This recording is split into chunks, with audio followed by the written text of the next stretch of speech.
2025. Sa ngayon po ay patuloy pa rin na easterlies ang dominanteng hangin na umiihip ngayon dito sa ating bansa habang patuloy pa rin na mayroong intertropical convergence zone na nag-extend dyan po sa may Mindanao. At ito naman ay pinapakita ng forecast model na ating ginagamit hanggang po sa susunod na 2 linggo. At sa lagay ng ating panahon, ngayong madaling araw po ay maayos ang panahon sa malaking bahagi ng ating bansa pero may chance pa rin ng mga isolated rain sa ilang bahagi ng Bicol Region, Batangas, Marinduque, ilang bahagi ng Palawan, Samar Provinces, Capiz, Sorsogon at Sulu Archipelago.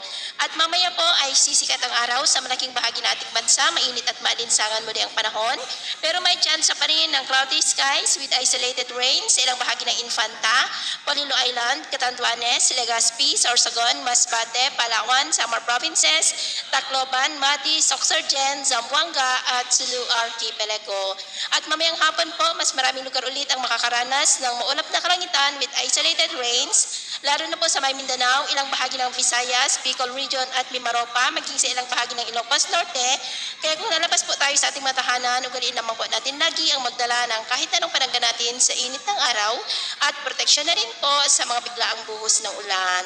At sa atin naman pong mga baybayin, wala naman po tayong nakataas na namang gale warning signals, pero bayong pag-ingat lamang po kung papalaot tayo para po mas makaiwas sa mga sakunang pangkaragatan.